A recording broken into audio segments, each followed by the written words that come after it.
Before we begin our service today, we acknowledge that we are gathering upon the homeland of the Western Abenaki people. We express gratitude for their traditional and ongoing stewardship of the lands and waters. And we offer respect to the elders, both past and present.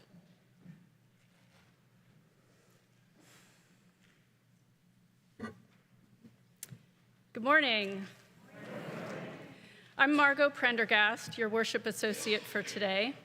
My pronouns are she, her. On behalf of the entire worship team, I am delighted to welcome you, those of you in the sanctuary and those of you watching on the live stream. We are also quite happy to have Reverend Dr. Mellen Kennedy as our guest minister while Reverend Joan is on sabbatical. Thank you for joining us in this time of worship. We deeply appreciate your presence and fellowship as part of our beloved Unitarian Church of Montpelier. For over 155 years, this church has been a sanctuary for those seeking both spiritual sustenance and peace and justice in the world. With you, we continue on that path. Today, a member of our lay pastoral care team will be available in the sanctuary after the service to provide a listening ear. Today's lay pastoral care member is Gail Picar. There she is. Please know that we have hearing assist devices available on the table at the rear of the sanctuary. You can also listen to and watch the service in the fireplace room downstairs if you wish to leave the sanctuary for any reason. It's always a pleasure to have newcomers and guests join us for worship. If this is your first or second time visiting and you feel comfortable doing so, you are invited to stand or wave hello at this time so we may offer you a special welcome.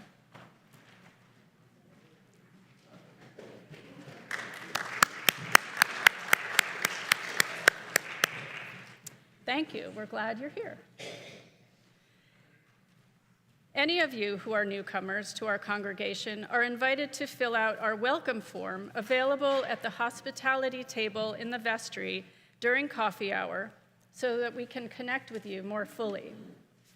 We would love to have you join us for coffee hour immediately following the service to offer you a more personal welcome. Now we can all join in the welcoming by taking a few minutes to turn to your neighbor in the pews and share a few words of greeting.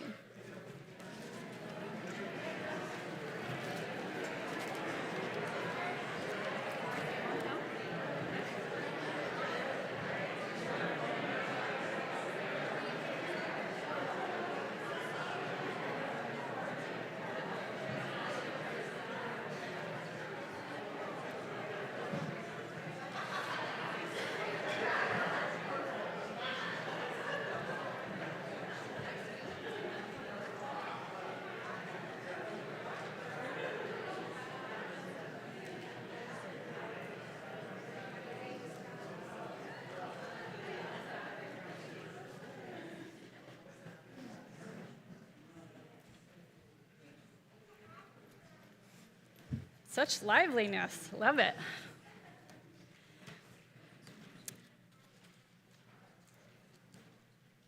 And now, let us take a deep breath, make sure our cell phones are on silent, and enter more deeply into our time of worship with the Prelude.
Good morning.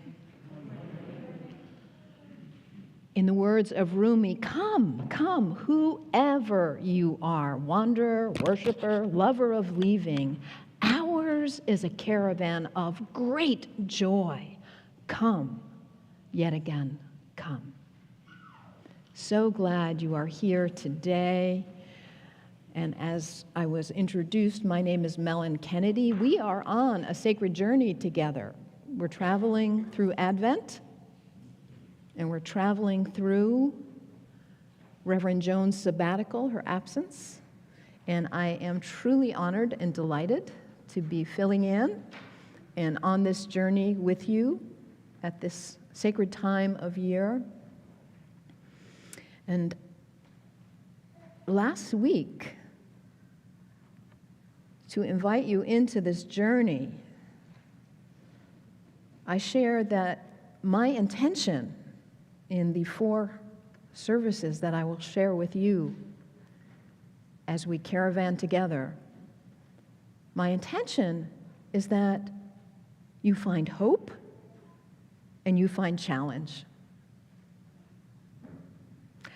And last week, I challenged you to take control of your attention. Your life is sacred. What you do with your attention matters. We are in a crisis of attention. We're being bombarded on all sides by junk that is pulling us away from what really matters in our lives. How much time have you wasted on media, news, getting upset about blah, blah, blah? So I called you back to say, hey, get control of your attention. And one of the tools for doing that is to be clear on who you're following. As humans, we get inspiration from each other. We follow. So I invited you last week to think about who are your spiritual heroes? Who are you following? Because if you're not careful about that, you'll end up following the person who designed the algorithm.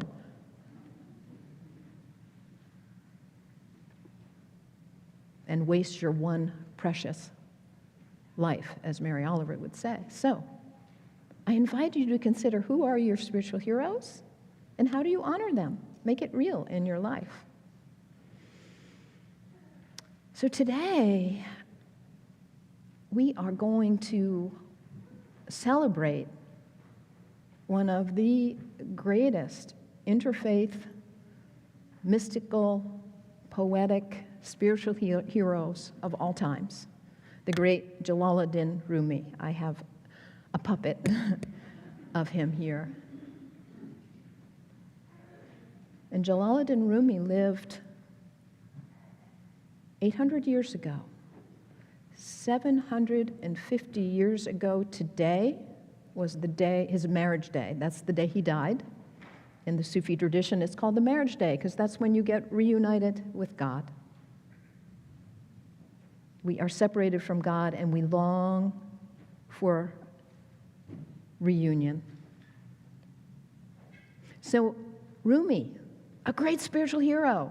So if you're aware of him, join in the celebration around the world. Today there are Rumi enthusiasts singing, dancing, reciting his poetry. So join the caravan of celebration of Rumi. And one thing that's pretty interesting about Rumi, his life brought him on great travels. He lived in what is current present-day Afghanistan and Turkey, and he traveled around. And because of this, he was exposed. It was the time of the great spice trades. He was exposed to every language, every culture, every poetic expression. And he spent a lot of time in nature. So his connection with the natural world, with trees, and his sharing of life with so many diverse people, that was foundational to what made him as a boy and who he grew up to be as a man. So I invite you on this caravan of great joy to learn about and celebrate Rumi.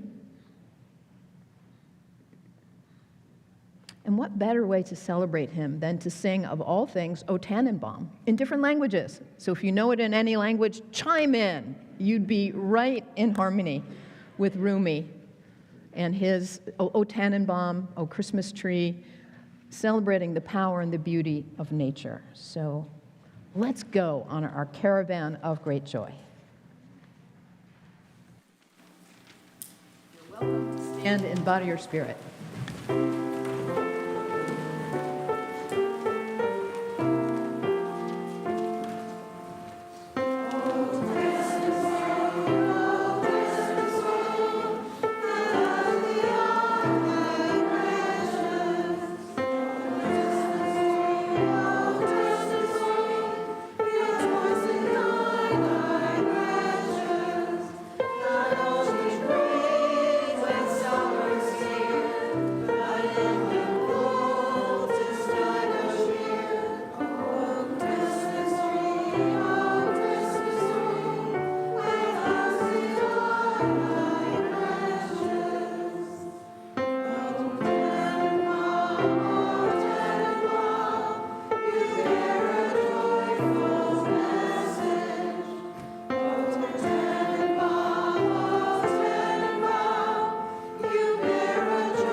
Seems like we've lost the slides.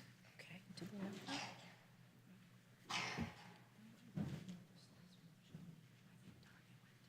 Okay, great. Okay. Technical stuff. The slides weren't there for you to be able to sing along. So it's been a very interesting morning. Behind the scenes, I'm a visitor, and I am in awe of your team here. Everybody,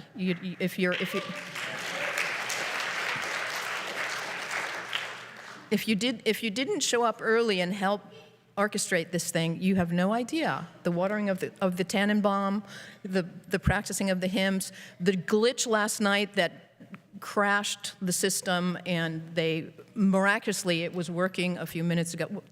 We'll go with the flow, right? Rumi did on his caravan, and so glad you're here.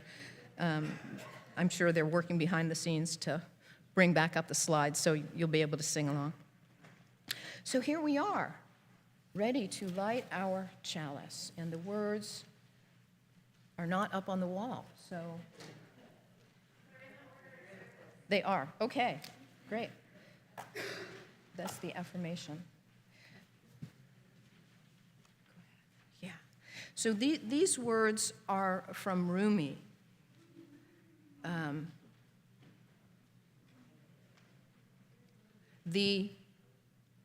Your wound is the place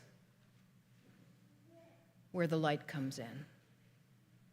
your wound is the place where the light comes in. So I don't see the words in the order of service, so go for it, everybody. Oh, that one. The quest for truth is its sacrament, and service is its prayer.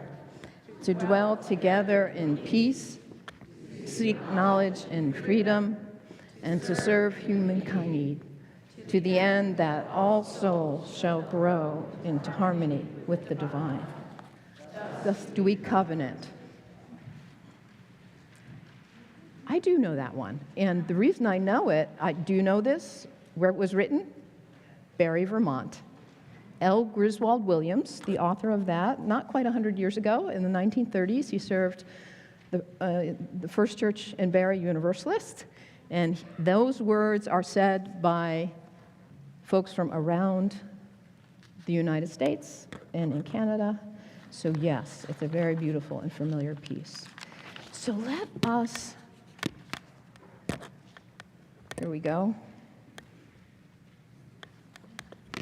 As I said, it's Advent, and we are celebrating Advent by lighting of the candle. So it's the weeks leading up to next week. And our first candle was for love. Our second candle last week was for peace. And our third candle is for joy.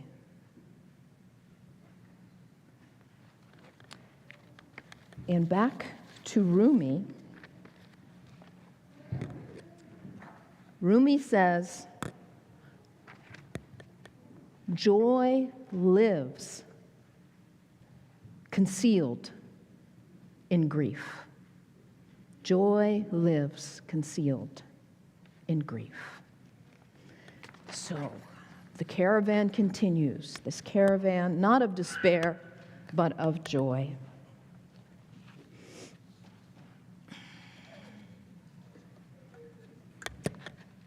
And I'll turn it over to Sally.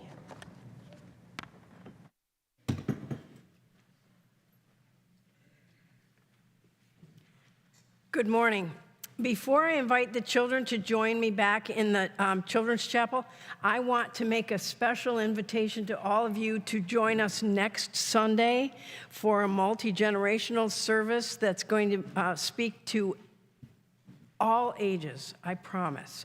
And I promise that we just lit the candle of joy. It will be a very joyful time next week when we have our, part of the service will be our annual, 12th annual no rehearsal Christmas pageant.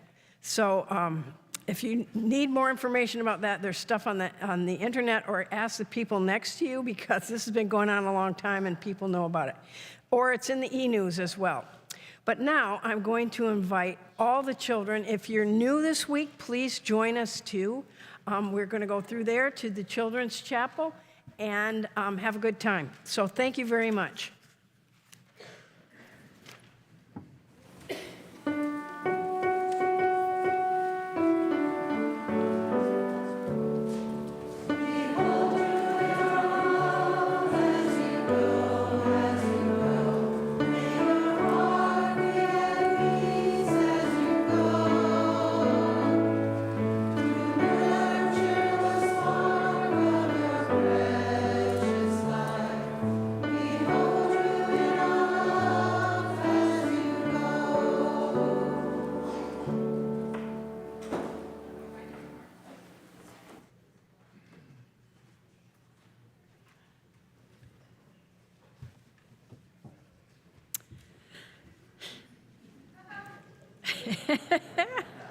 Love it.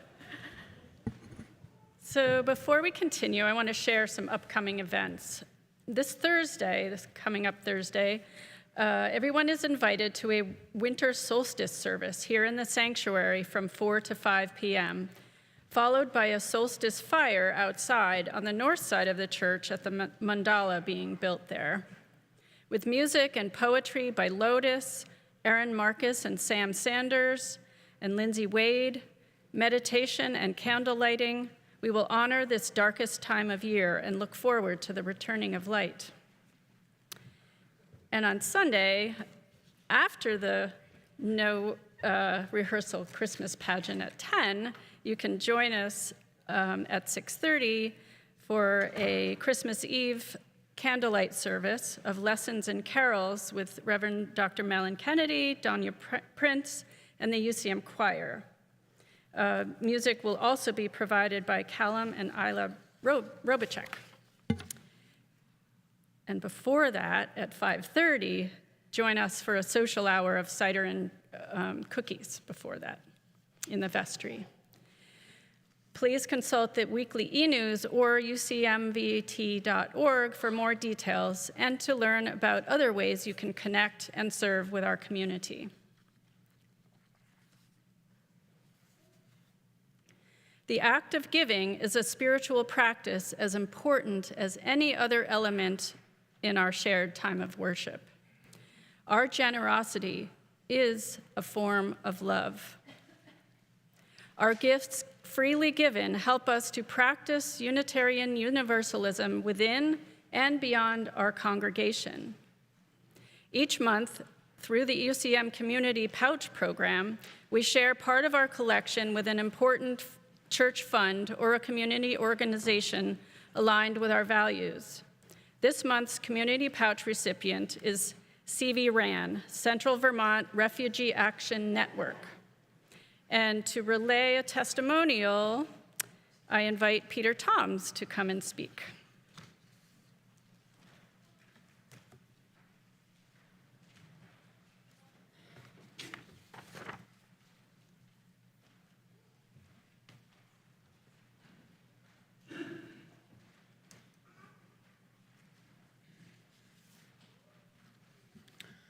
Good morning.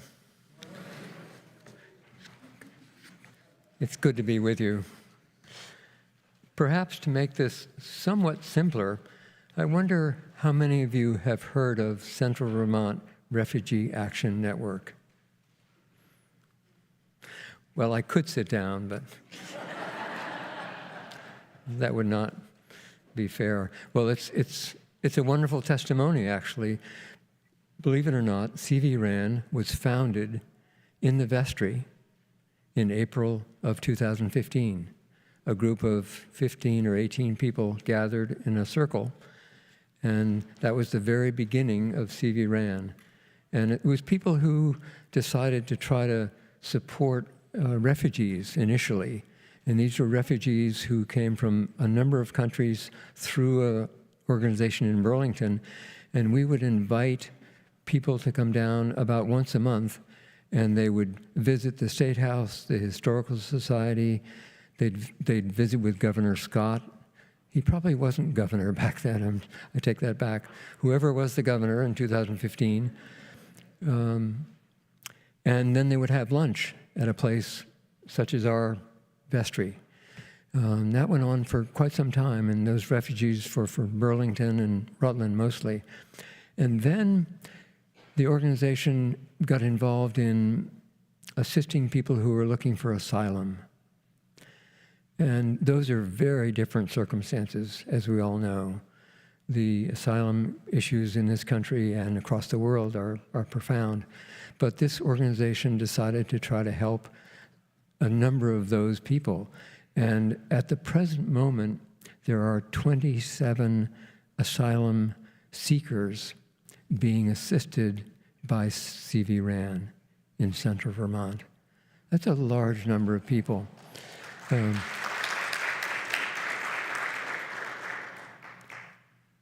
as you probably know, receiving asylum is very difficult. The odds are not with you, really. They have improved over the Biden administration, but it's very difficult to receive asylum. And before reading a few words of an asylum seeker, I just wanted to say that CV RAN provides housing, they advocate for education, they accompany people as friends, welcoming into their homes, many personal and social events. We hold a Mexican consulate visit over at Bethany Church at least once a year, where migrant farm workers in Vermont, typically 125 people who work on farms, come to those meetings at Bethany Church to get passports, documents for their children from the Mexican consulate. And naturally, all of the farm workers served are Mexican. And they're not documented, so to speak, but they are supporting our farms. Our farms would not survive without them. There probably could be other things to be said, but I'll just read the words of, this is a person named Ghazi, and probably some of you know Ghazi. He is the only C.V. Rand guest who has received asylum. And that happened two weeks ago yesterday. And I happened to see him. You probably remember that. There was a demonstration at the State House concerning another issue. Ghazi and Sarah, his friend, partner, were there. And I just saw him coming across about 20 yards away. He had a big smile on his face, and he was waving his hands. And he said, "I just received asylum." Just ecstatic, just profound. So there were tears, really. And he was asked to say a few things, and here's what he said. "My name is Ghazi, and I am from Tunisia, North Africa. When I was no longer safe in my country," and that doesn't say enough, but it was very real. "When I was no longer safe in my country, it was like I lost my roots. I had to leave, but because of C.V. Rand, I found people who helped me grow new roots, grow new leaves. Because of C.V. Rand, I survived. Because of C.V. Rand, I can produce a new life." C.V. Rand does not offer only material and financial support. They offer emotional and mental support. Today I feel safe. I have a new home. I have work. I am part of a community. Without that support, I could not have done it. Nobody can make a life without support. I now work in weatherization, renovating windows with Chris Pratt at Open Sash. And now I can give back to this beautiful community who supports me. Without C.V. Rand, I couldn't do this. Nobody can live without support. It's impossible. C.V. Rand is like a candle at the end of a dark tunnel, shining hope, compassion, and support. The last thing I'll say is C.V. Rand has a wonderful website, and if you're interested in more of the details and the philosophy of what they do, it's worth visiting. And thanks very much.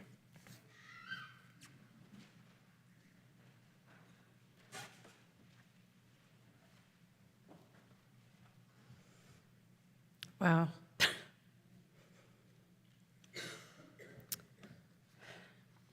So, half of our cash offerings will go to C.V. Rand. The other half will directly support the mission and ministry of this congregation. If you wish to designate your entire offering to the community pouch, please indicate that with a note attached to your cash or in the memo line of your check. Checks will go to the church unless designated otherwise.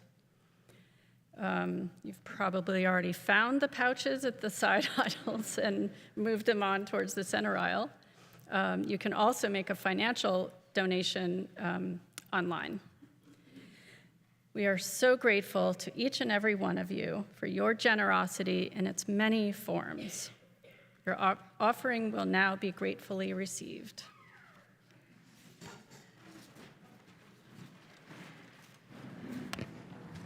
So as the choir's assembling, let me tell you a little bit about why I'm so excited about this piece. And let me also say, Rumi was a refugee. We didn't plan that, but here, I love how these pieces fall together. So when we were, weeks ago, when we were planning this service, Danya said to me, well, here's the material that we prepared for the concert last week. I doubt anything will work for Christmas. And I looked at it and I was like, oh my, whoo. And we're about to hear Paul McCartney's piece. It's an oratorio ecce corde meum, which means, behold, O my heart. And he wrote it when Linda passed. So this is one of his classical pieces. And it features an oboe. So we have Chris Hammer there on the oboe. Thank you so much, Chris, for being with us. I was delighted. And the reason is Rumi loved reed instruments. He loved the flute. And there's a poem about it, which goes like this. Listen. Listen to the story told by the reed of being separated. Since I was cut from the reed bed, I have made this crying sound.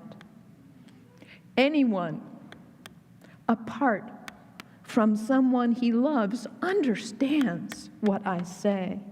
Anyone pulled from a source longs to go back.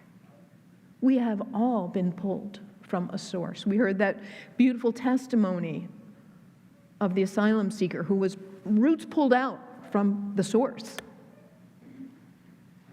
longing to go back, but found community here. So as you listen to this and hear the cry of the reed, and hear the cry of your own heart, listen, what are you yearning for? In our culture, we get all into tinsel and ho, ho, ho, and Mary, Mary, but you know what? This time of year is a time of great grief. The days are getting shorter, the nights are longer. We feel the absences of so much. We yearn, we hurt, we long.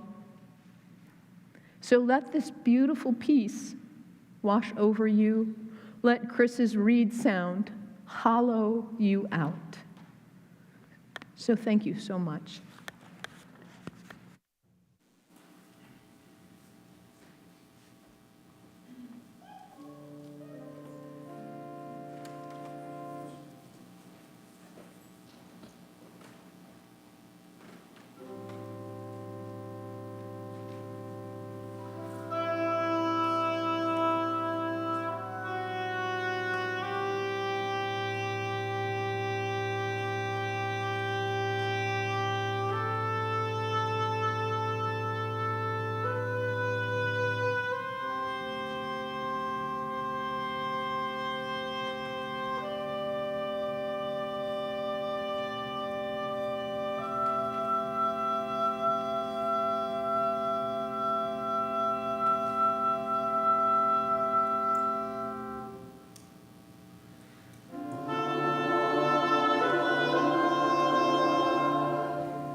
in our community of care and belonging.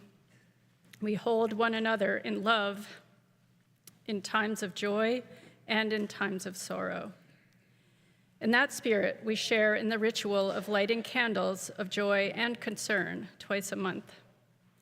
During the candle lighting time, you may wish to come forward and share a special joy or a milestone so that we can celebrate with you, perhaps an addition to your family, a special birthday, or anything you have found worthy of celebration. You may also wish to share a personal concern, a challenge, or a loss that calls for our love, support, and prayers as a spiritual community. In just a moment, you are invited to come forward to share your name and to briefly, in a sentence or two, share the joy or concern that is on your heart before lighting a candle. You may also come forward and light a candle in silence if you wish. And as a reminder, the service is being live streamed, so anything shared in the sanctuary will also be shared with our live stream viewers. This portion of the service, however, will be removed before we post the video recording in our service archive.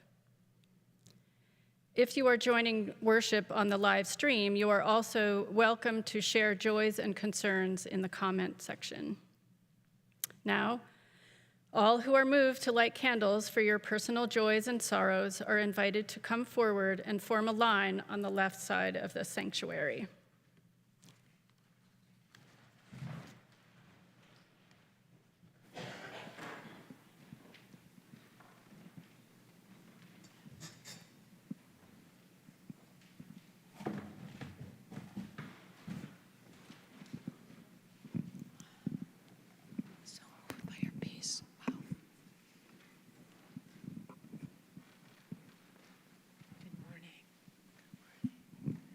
Good morning, Sarah Franklin.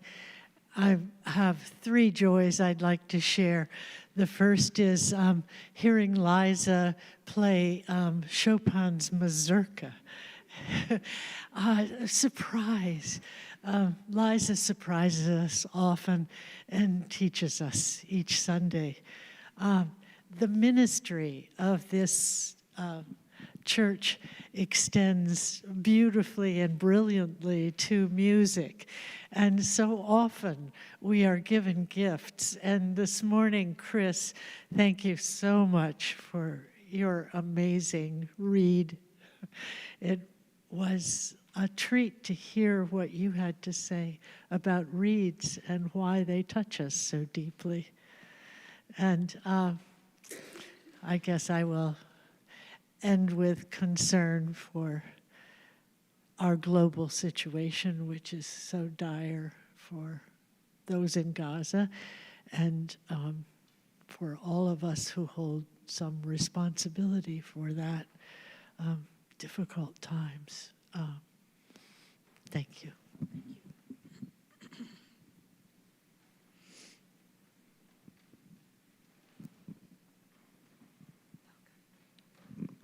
Good morning. My name is Jill McKeon. I have a joy and I have a concern. The concern is for my husband who has neuroendocrine cancer, and he's currently up at Central Vermont Medical Center because he has pneumonia. I mean, in a way, that's a joy because he's been feeling very, very sickly, so now he's getting some strength back. And my joy is when I saw that I had some time this morning because my husband was in the hospital, that I could come to church, that I saw it was going to be Rumi. And it brought memories back of me when I got to meet Pirvalai Inyak Khan at the Boston Armory during the Cosmic Celebration. And that is a great joy. And thank you very much for this. Thank you. Thank you. I'm a Sufi, and Pirvalai is in the lineage that I am in, so an honor to know you. Thank you. Yes, hello.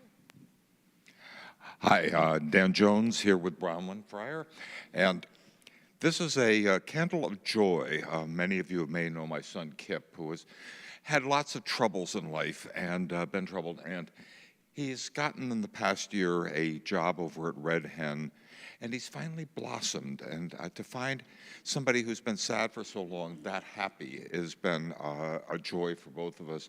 And there was even posted this morning a note that somebody had left on the bulletin board at Red Hen thanking them for having such a wonderful spirit serving coffee for them. So I just wanted to share.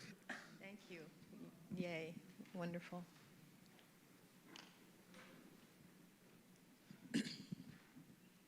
Brother Steve.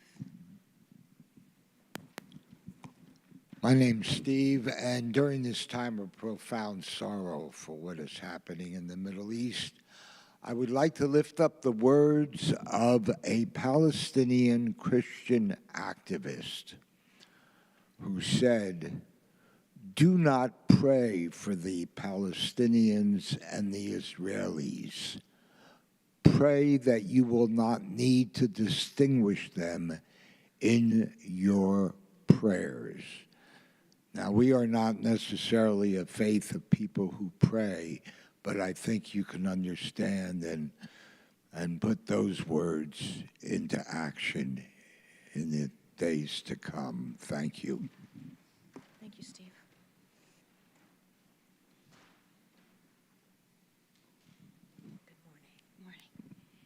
My name is Dawn. I've spoken before about my older son, John, and this is going to sound like a concern, but it's actually a joy. He's, as they say, dual diagnosis. He's been struggling with mental health challenges and substance use challenges since he was basically about 13. He's 39. He's in a psychiatric hospital right now, and he's getting ready on Monday to go to a 1-year residential rehab program. It's the first time he's ever made this kind of a commitment, and I am over the moon.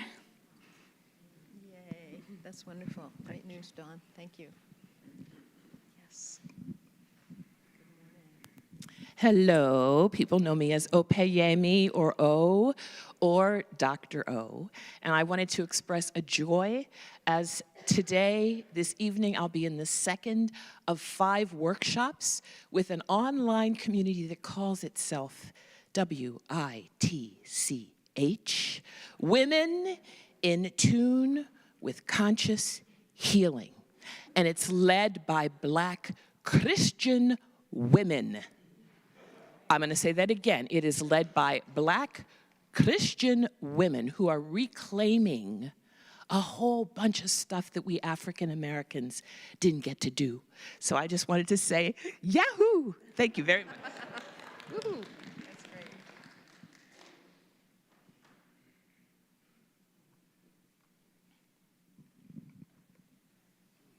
Hugo. We'll meet. Yes. I'm Hugo. I'm going to light a candle of concern for a dear niece who received a grim medical diagnosis, and for a grandchild, a candle of joy and concern. They're undergoing surgery tomorrow. Okay. Thank you, Hugo.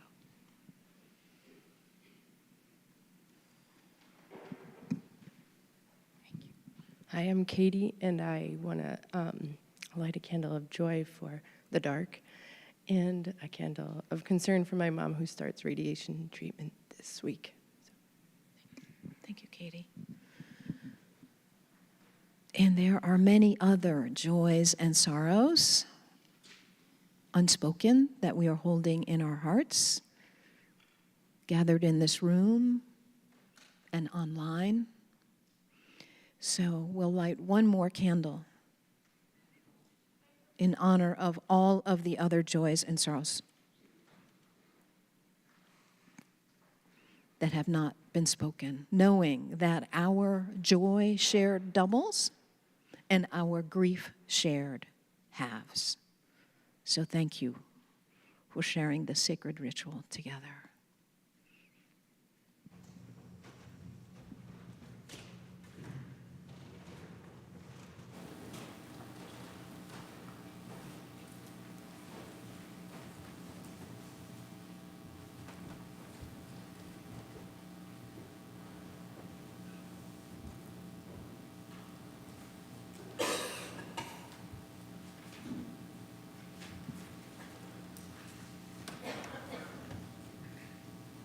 As we hold these joys and sorrows in our hearts, hear these words from Rumi.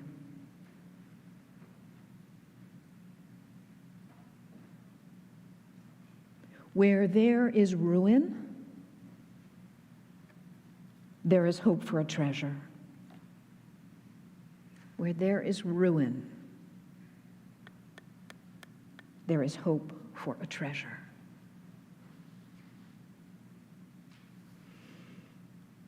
And Rumi says, joy lives concealed in grief.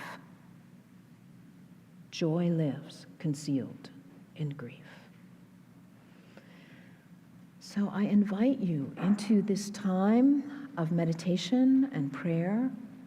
And as we said last week, meditation is a key tool. We're in a great battle for your attention. What you pay attention to, that's what you're becoming. So to get in the driver's seat of your own life, to choose what you pay attention to, it's essential to live a worthwhile and beautiful life. And meditation, it's like doing push-ups for your attention. It strengthens you. And it connects you to the depth of your being. On the surface, there's storms. Just like in an ocean, there's storms and winds and waves. But deep down in the ocean, there's silence. There's calm. The same is true of you. Do you know this yet? You have in your heart a place of calm, unperturbed, that you can go to at any time, even now, in this most challenging time on planet Earth. So let's practice going there.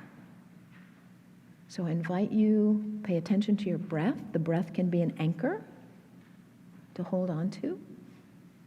And just sit comfortably and breathe. When your mind wanders, bring it gently back to your breath. So let us share this time of meditation and silence.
Thank you so much. Appreciate it.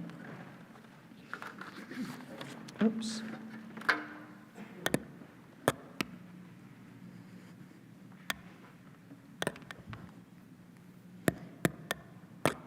It's almost 11. This is going to be Whirlwind Rumi, which is really fitting because he was the quintessential, the original whirling dervish. So here we go. Whew.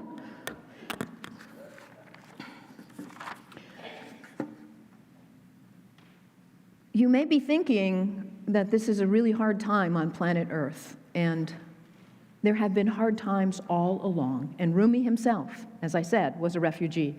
And he was born in a very difficult time in what is perhaps Afghanistan in 1207 was when he was born. And he, in his sacred journey, as a boy,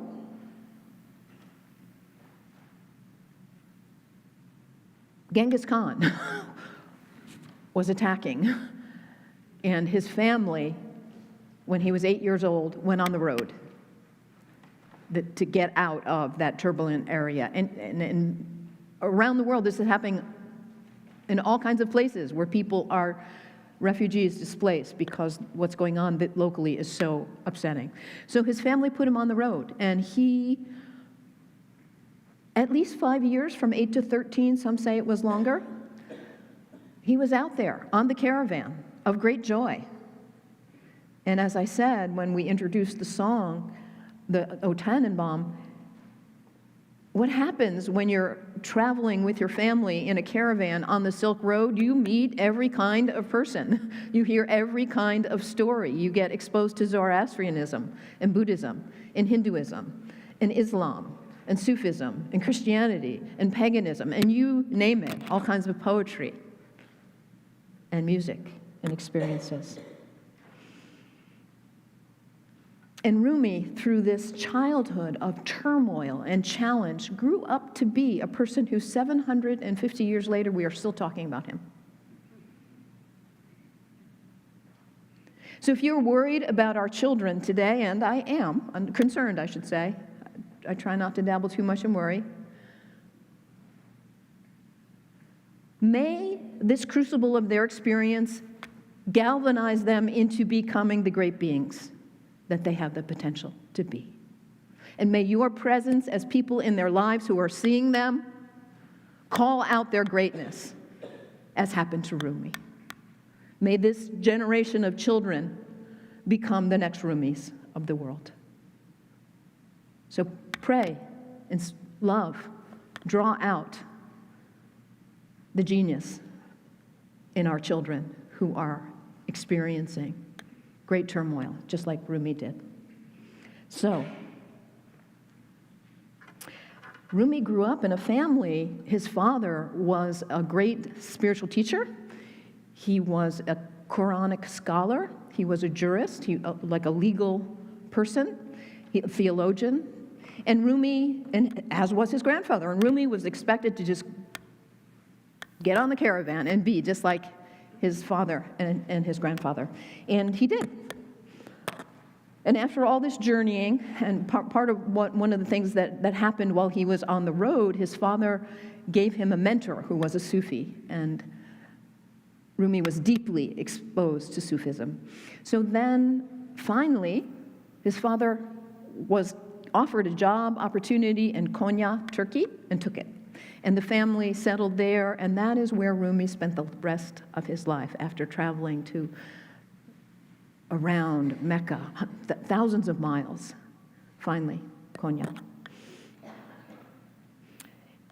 And all was going very well in Rumi's life. He was following in the footsteps of his father. He was training to become a spiritual leader like his father. He already was.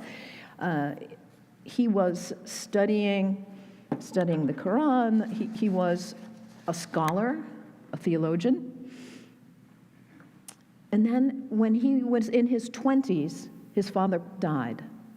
And Rumi inherited his father's position and the whole entourage and all that was entailed. And as a young man, he rose to the occasion. And he was much beloved and much admired. Konya was a diverse community, and I mean real diversity. And everyone loved him.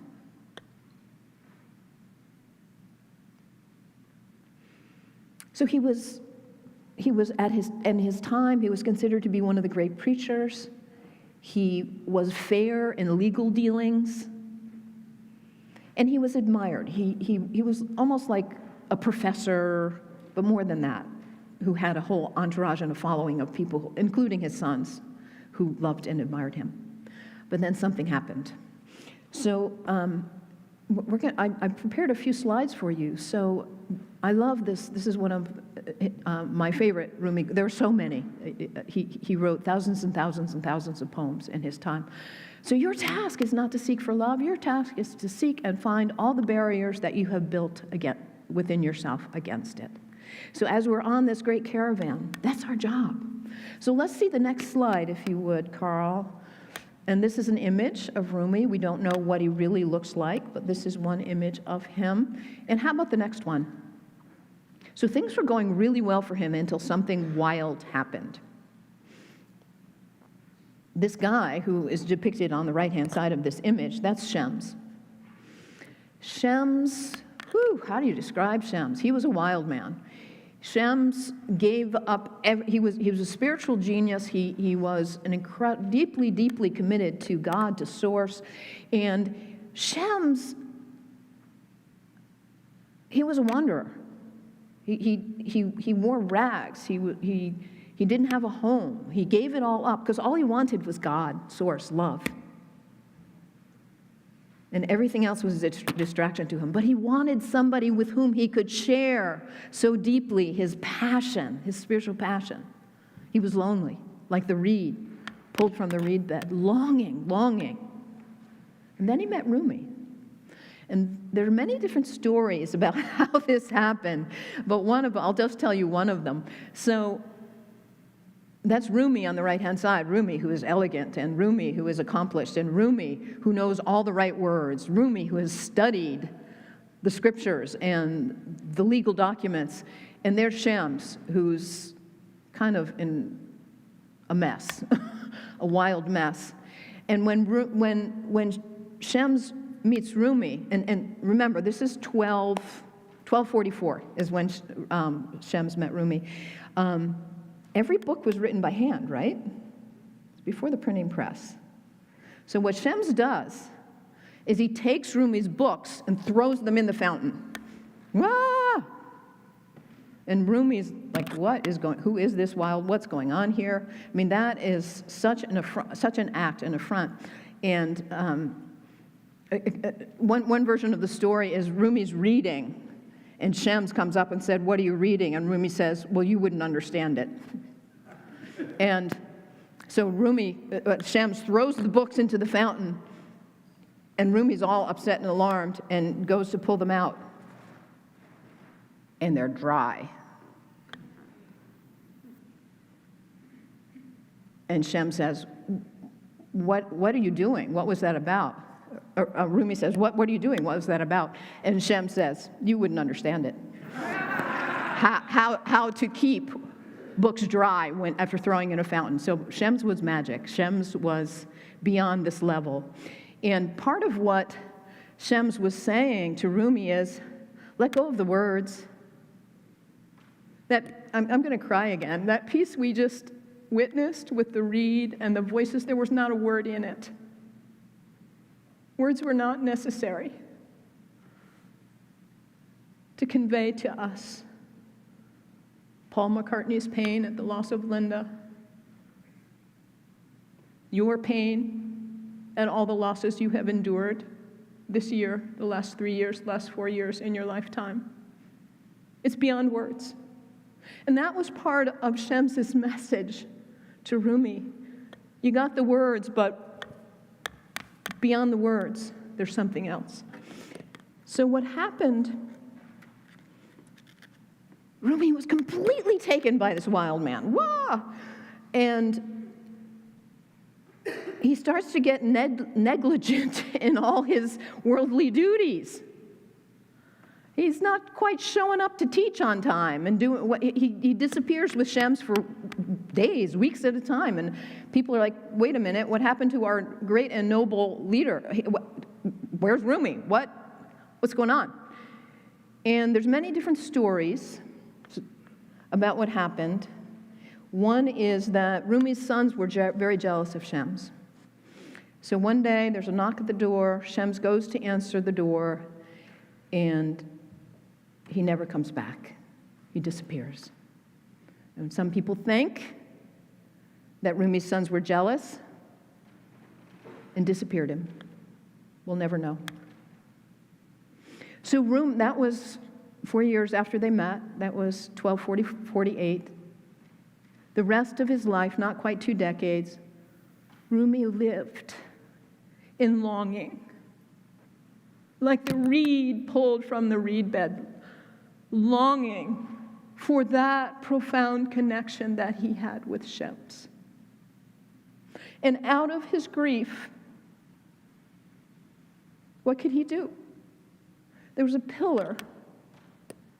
Some say it was in the garden, some say in the house. And he just started moving around the pillar. And just moving around the pillar. And out of him came this poetry. Verse after verse, beautiful, rhyming, gorgeous poetry. From his grief was born great poetry.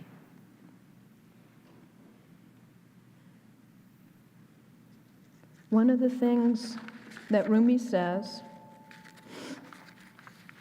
I sort of have this one memorized, where'd it go? Move around the center as pilgrims. Being still is how one clay clod sticks to another. Move around the center.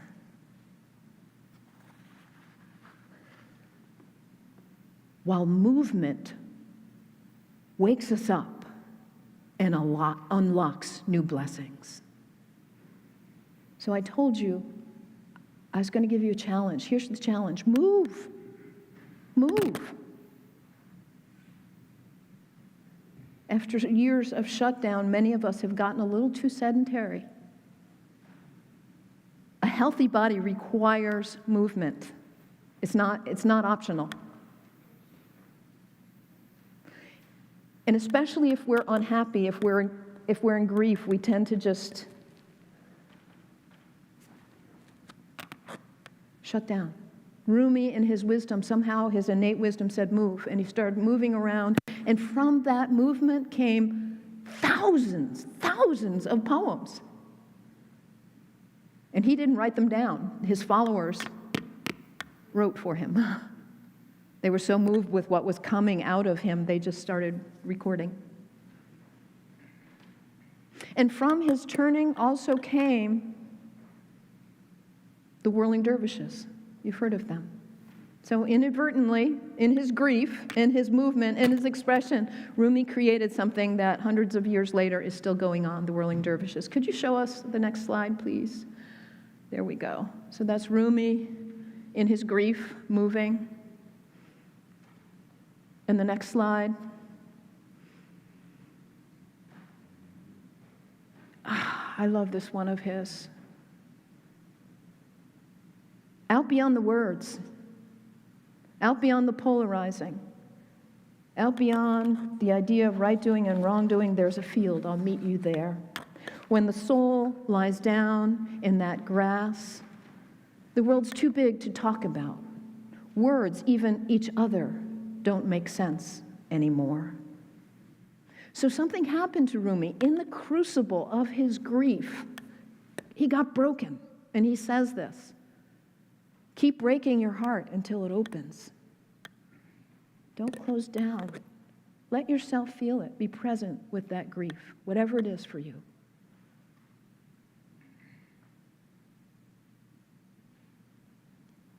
Would you show us the next slide, please? So from From his grief, we have this amazing, beautiful tradition. Here's one of my favorites of Rumi's about grief. The cloud weeps, the flowers grow. The baby cries, the mother's milk flows. The nurse of creation has said, let them cry a lot. This rain weeping and sun burning twine to make us grow. Keep your intelligence white hot and your grief glistening so your life will stay fresh. Cry easily like a little child. Beautiful, beautiful piece by Rumi. So do you find yourself running from your grief? Do you find yourself not wanting to embrace what is going on? It's the natural thing. And what Rumi says is instead embrace it. Embrace it.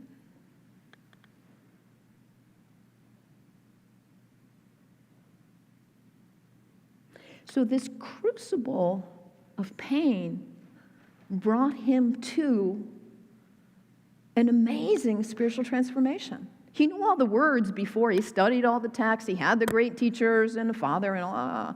But to really know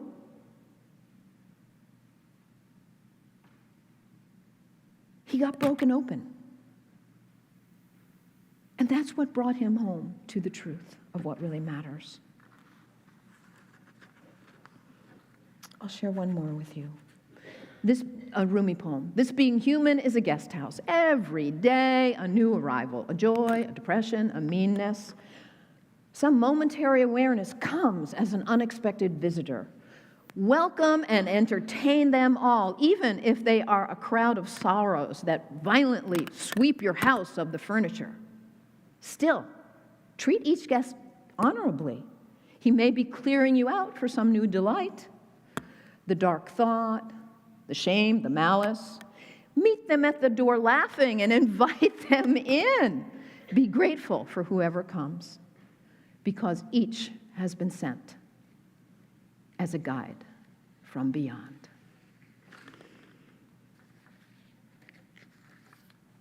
So here we are in the jolly time of year and in this sacred journey of Advent. And I invite you to put aside the jolly and come home to who you really are. Sit with what is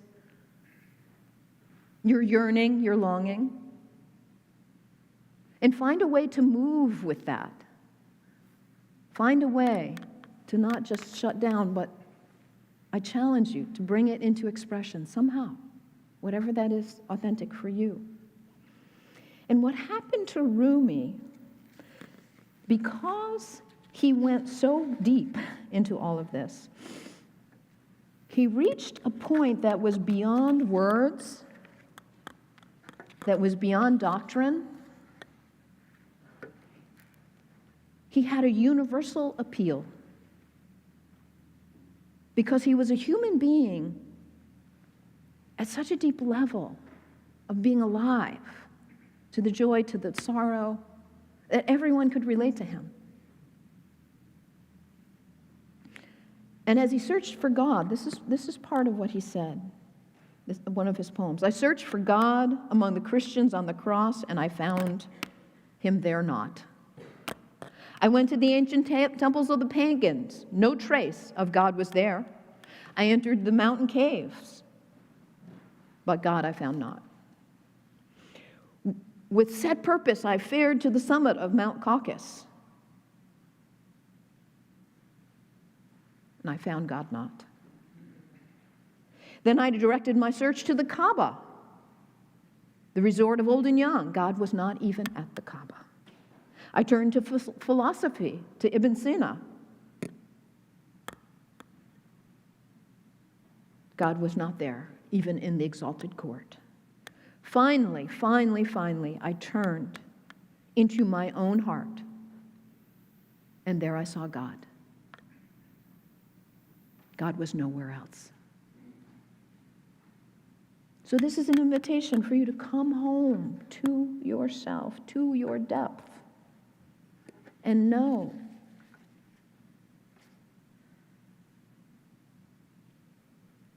your wound is how the light gets in.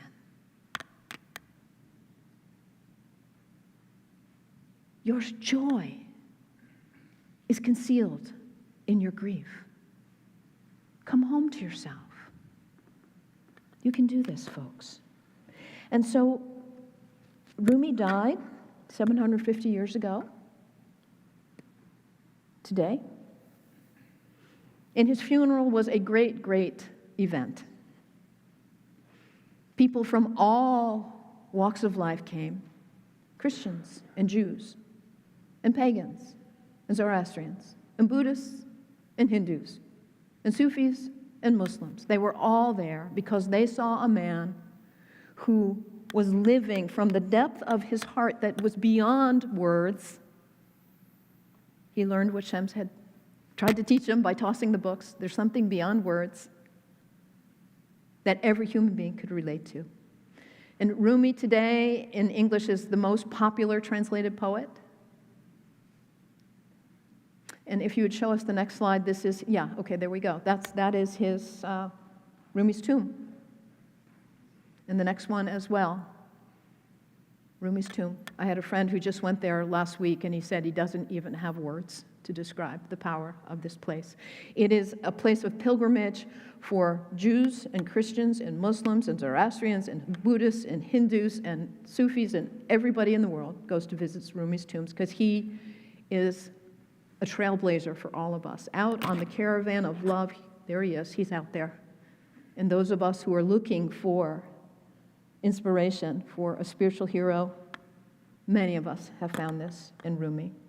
So at Rumi's funeral, everybody came, and I think they would have sung the song what we are about to sing if that song had existed in Rumi's day.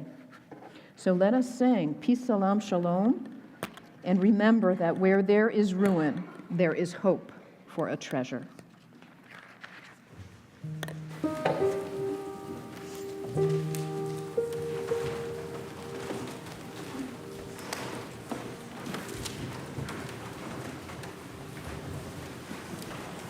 We will not be projecting these lyrics, but there are only 3 words, so I hope you can. And it's the title of the song, Peace, Salam, Shalom, which of course is peace in English, Arabic, and Hebrew. And we'll begin it a couple times all together, and then we will break into a round, starting on this side, and I will indicate.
And now, as we extinguish our chalice, we will all say together our mission statement.